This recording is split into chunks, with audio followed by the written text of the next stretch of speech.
नमस्कार साथियों, स्वागत है आपका अपने यूट्यूब चैनल पर। और इस वीडियो में हम यूपी टेट के जो सामाजिक अध्ययन का पार्ट होता है उसके कुछ क्वेश्चंस हैं जो 3 राज्यों के यूपी टेट एग्ज़ाम से लिए गए हैं। 3 राज्यों के टेट एग्ज़ाम से लिए गए हैं, वो है पंजाब, हरियाणा और उत्तर प्रदेश। इन 3 राज्यों के जो क्वेश्चंस हैं वो लेकर के यहाँ 50 क्वेश्चन की सीरीज़ है ये सामाजिक अध्ययन की। आइए स्टार्ट करते हैं क्वेश्चन नंबर 1 से। भूमि की माप के आधार पर राजस्व और प्रति बिस्वा उपज का आकलन सबसे पहले किसके शासनकाल में किया गया? आपकी ऑप्शंस हैं मोहम्मद बिन तुगलक, अलाउद्दीन खिलजी, फिरोज शाह तुगलक, सिकंदर लोदी। तो इसमें आपका जो राइट आंसर है वो हो जाता है बी, अलाउद्दीन खिलजी। यहाँ पर जो है भूमि की माप के आधार पर राजस्व क्या होता है? टैक्स होता है जो ज़मीन के ऊपर लेता है। टैक्स और प्रति बिस्वा उपज का आकलन मतलब ये है कि भूमि की माप के आधार पर और उपज के आधार पर जो टैक्स लगाया गया था वो ऐसा कौन सा शासक था जिसके शासनकाल में भूमि की पैमाइश के आधार पे, उपज के आधार पे टैक्स लगाया गया? तो वो है आपका अलाउद्दीन खिलजी। और इस क्वेश्चन के हिसाब से आपका जो राइट आंसर है वो हो जाता है बी, अलाउद्दीन खिलजी। प्रश्न नंबर 2 है, वर्ष 1893 में अमेरिका के किस शहर में स्वामी विवेकानंद ने भारत के प्रतिनिधि के रूप में विश्व धर्म संसद में प्रेरणादायक भाषण दिया था? तो ये हुआ था कहाँ? न्यूयॉर्क में हुआ था, या शिकागो है, वाशिंगटन, कैलिफोर्निया। ये 4 शहरों के नाम दिए हैं। तो ऐसी किस में जो अमेरिका में है, ये 1893 की बात हो रही है। तो स्वामी विवेकानंद 1893 में किस शहर में गए थे जहाँ पे विश्व धर्म संसद चल रही थी और वहाँ पे भाषण दिया था? तो ये दिया था आपका शिकागो में। आपका राइट आंसर है बी, शिकागो में एक धर्म संसद हुई थी जिसमें 1893 में स्वामी विवेकानंद ने भाग लिया था और वहाँ पे भाषण दिया था। ये यूपी टेट 2013 के एग्ज़ाम में आया भी था। तो इसका राइट आंसर क्या हो गया? B, Chicago. क्वेश्चन नंबर 3 है, सत्यमेव जयते लिया गया है। अब ये आपके राइट ऑप्शन है ऋग्वेद, हितोपदेश से, मुंडक उपनिषद से और महाभारत से। जो सत्यमेव जयते लिया गया है मुंडक उपनिषद से, तो यहाँ पे जो आपका राइट आंसर है वो हो जाता है सी।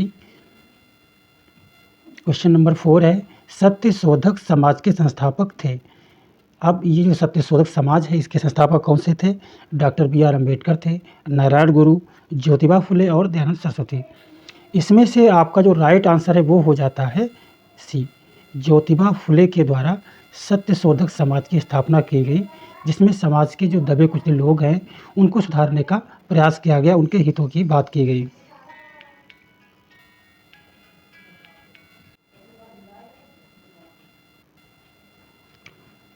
तो यहाँ पे आपका सी ऑप्शन राइट हो जाता है।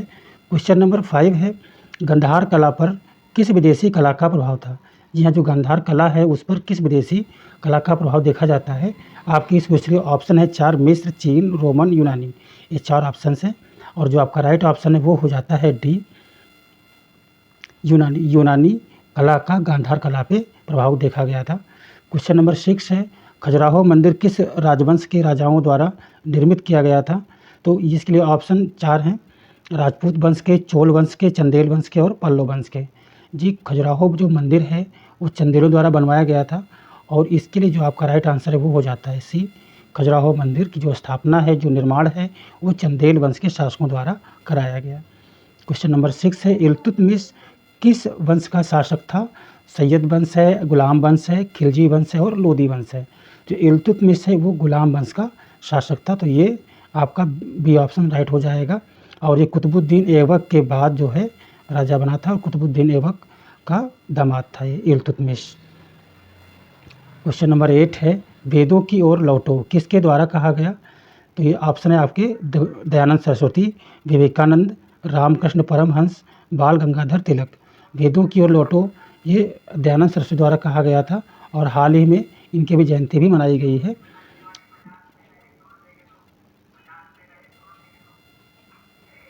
अगला क्वेश्चन आपका क्वेश्चन नंबर 9 है,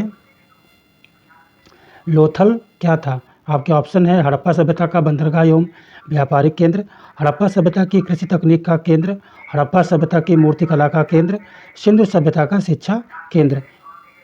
तो इस क्वेश्चन के हिसाब से आपका जो राइट आंसर है वो हो जाता है ए, ये आपका राइट आंसर है।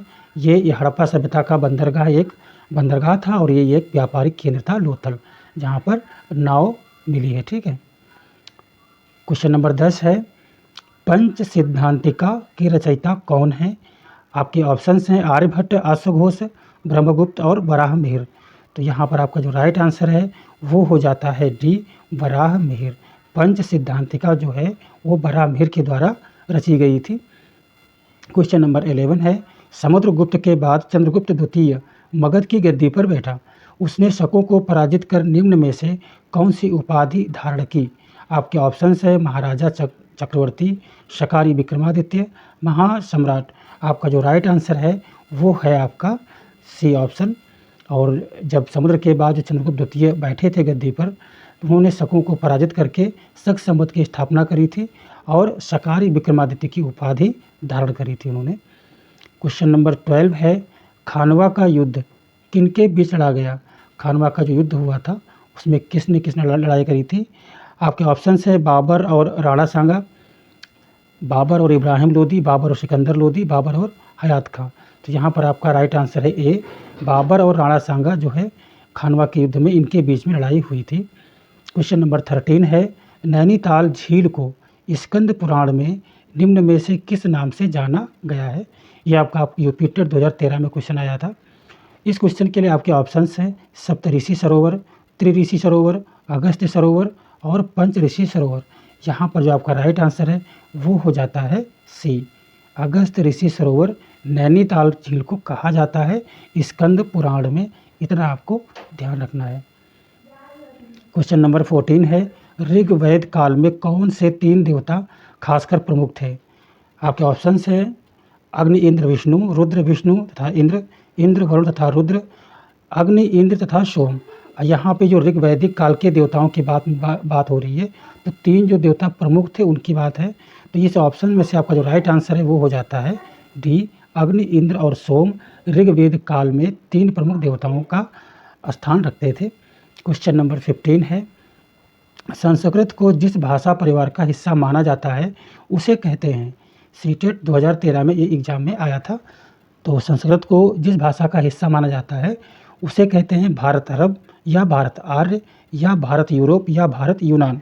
तो यहाँ पर आपका जो राइट आंसर है वो हो जाता है बी, भारत आर्य।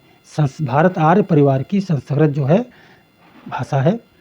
आपका भी ऑप्शन राइट हो जाता है इसमें। क्वेश्चन नंबर 16 है, किस स्थान पर मृतक को प्रायः उत्तर की ओर सिर करके दफनाया जाता था? आपके ऑप्शन हैं भीमबेटका, इनाम गांव, बुर्ज होम और मेहरगढ़।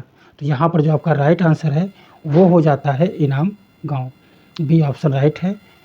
इस स्थान पर मृतकों को उत्तर की ओर सिर करके दफनाया जाता था।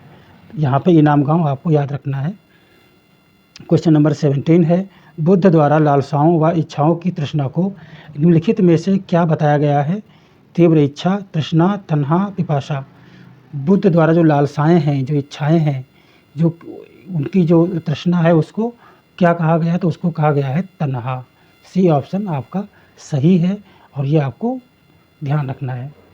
क्वेश्चन नंबर 18 है, इनमें से एक वेद संगीतमय है, मतलब जो संगीत है, जो संगीत का जनक है, ऐसा कौन सा वेद है?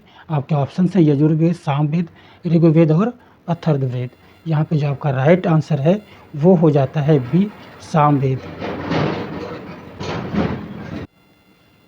ठीक है, तो इसमें आपका बी ऑप्शन सही हो गया, जो संगीत में है वो सामवेद है।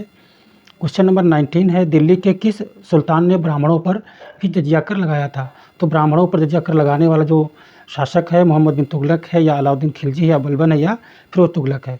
तो जो इसमें राइट ऑप्शन है वो जाता है डी, आपका राइट आंसर है फिरोज तुगलक ने दिल्ली में ब्राह्मणों पर भी जजिया कर लगाया था। क्वेश्चन नंबर 20 है आपका, निम्नलिखित में से कौन सा युग्म सम्मिलित नहीं है? देवी पाटन मंदिर तुलसीपुर, वृंदावन मंदिर मथुरा, जेके मंदिर लखनऊ, विश्वनाथ मंदिर वाराणसी। तो इसमें जो आपका राइट आंसर है वो हो जाता है बी, जेके मंदिर लखनऊ। ये जेके मंदिर लखनऊ में नहीं है, बाकी जो मंदिर हैं देवी पाटन तुलसीपुर में है, वृंदावन मंदिर मथुरा में है, विश्वनाथ मंदिर उड़ीसा में है, वाराणसी में है। तो ये है आपका इस क्वेश्चन का सी आंसर हो जाता है। क्वेश्चन नंबर 21 है, कौन सा देश दक्षेस सार्क का सदस्य नहीं है? म्यांमार, अफगानिस्तान, मालदीव, भूटान। यहाँ पे आपका जो राइट आंसर है वो हो जाता है म्यांमार। म्यांमार जो है दक्षेस या जो सार्क बोलते हैं, तो उसका ये अध्यक्ष नहीं है। ठीक है, सार्क का म्यांमार। बाकी जो अफ़गानिस्तान है, मालदीव, भूटान है, ये जो सार्क के सदस्य हैं। क्वेश्चन नंबर 22 है, औषधि से किसका संबंध नहीं है? आपके ऑप्शन हैं भास्कराचार्य, धन्वंतरि, चरक, सुश्रुत। तो जो औषधि का संबंध नहीं है वो है भास्कराचार्य।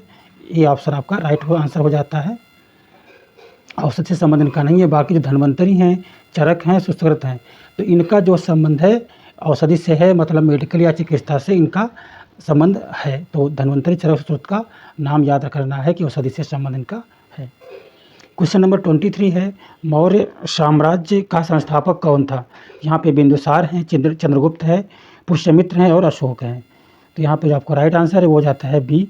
चंद्रगुप्त जो थे वो मौर्य साम्राज्य के संस्थापक थे और ये पहले थे। और उनको अगर मौर्य काल के जो शासक हैं उनका नाम याद रखना होता है तो उसे हम CBA के नाम से ध्यान रखते हैं।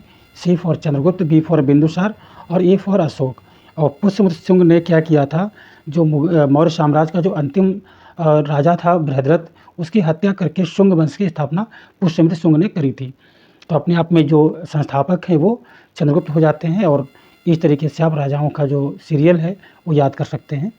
क्वेश्चन नंबर 24 है, पृथ्वी का सबसे बड़ा महाद्वीप है? अफ्रीका, उत्तरी अमेरिका, अंटार्कटिका और एशिया। तो इसमें जो पृथ्वी का सबसे बड़ा महाद्वीप है वो है आपका एशिया। तो आपका डी ऑप्शन आपका सही हो जाता है। 25 क्वेश्चन नंबर है, चाणक्य को किस नाम से भी जाना जाता है? ये हरियाणा टेट में 2011 में क्वेश्चन पूछा गया था। ये हैं भट्ट स्वामी, राजशेखर, विष्णुगुप्त और विशाखदत्त। तो जो चाणक्य हैं उनको विष्णुगुप्त के नाम से भी जाना जाता था। तो इसका जो आंसर हो गया वो हो गया सी। और इनका एक और नाम है, जो नाम है कौटिल्य। कौटिल्य भी इन्हीं का नाम है। तो कौटिल्य नाम भी आपको याद रखना है। चाणक्य, कौटिल्य और विष्णुगुप्त, ये 3 नाम थे इनके। क्वेश्चन नंबर 26 है, ताजमहल का निर्माण किसके यादगार में किया गया था? आपके ऑप्शन हैं नूरजहां, मुमताज़ महल, अनारकली, शाहजहां। तो आपका जो राइट आंसर है वो हो जाता है बी, मुमताज़ महल। जी, शाहजहां ने मुमताज़ महल की याद में ताजमहल का निर्माण कराया था, ऐसा इतिहास में कहा जाता है। और यह हरियाणा टेट 2011 में क्वेश्चन आया था। अब क्वेश्चन नंबर 27 है, राजा हर्षवर्धन की राजधानी क्या थी? पाटलिपुत्र, प्रयाग, कन्नौज, उज्जैन। तो राजा हर्षवर्धन की जो राजधानी थी वो थी उज्जैन। तो इस क्वेश्चन में आपका जो आंसर है वो कौन सा है? डी आपका आंसर सही हो जाता है।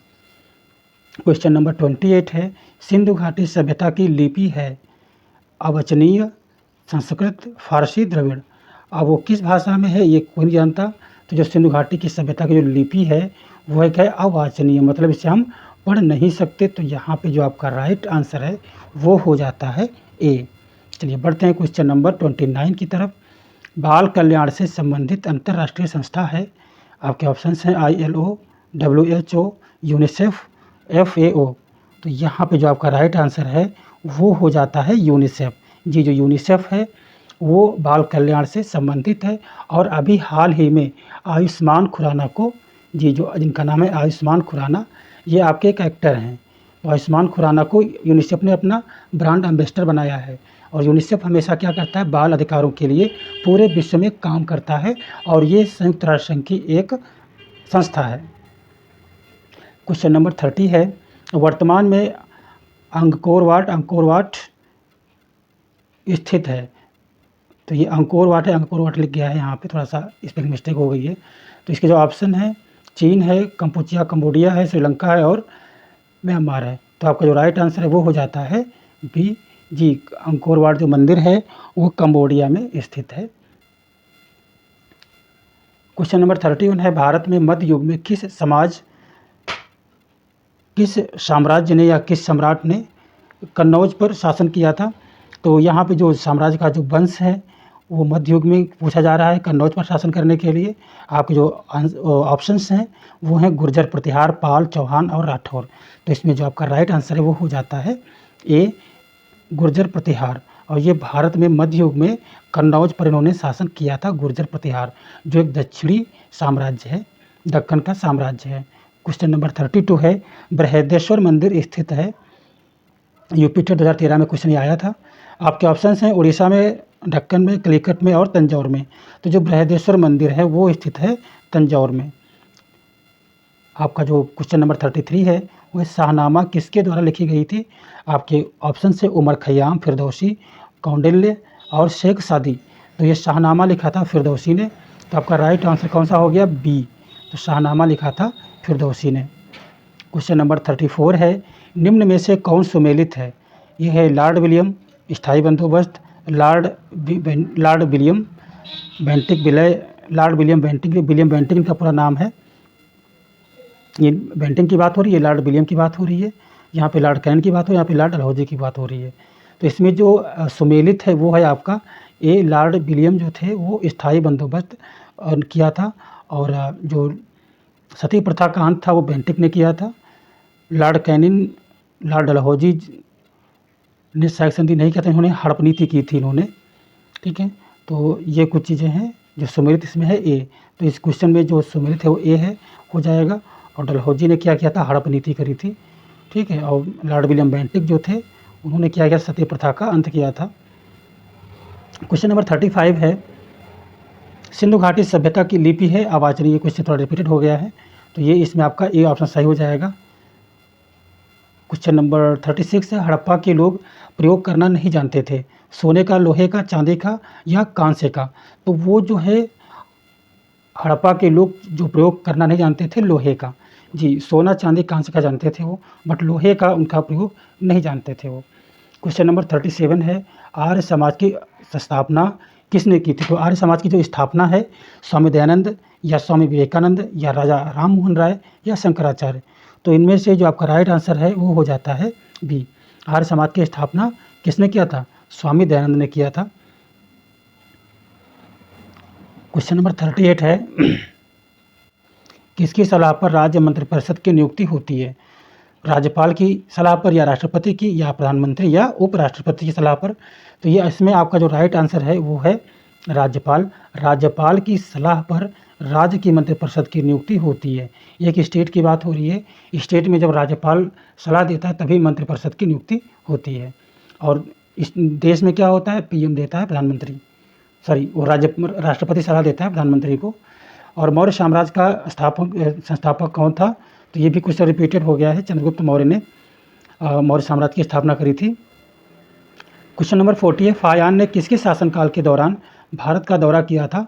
यहाँ पर आपके ऑप्शन हैं हर्षवर्धन, अशोक, चंद्रगुप्त द्वितीय, इनमें से कोई नहीं।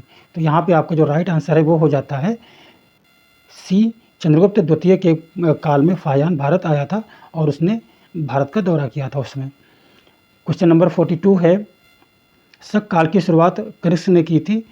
तो जो शक काल की जो कनिष्क ने की थी तो ये कब किया था? इन्होंने 62 में किया था और 78 में और 82 या 88 में।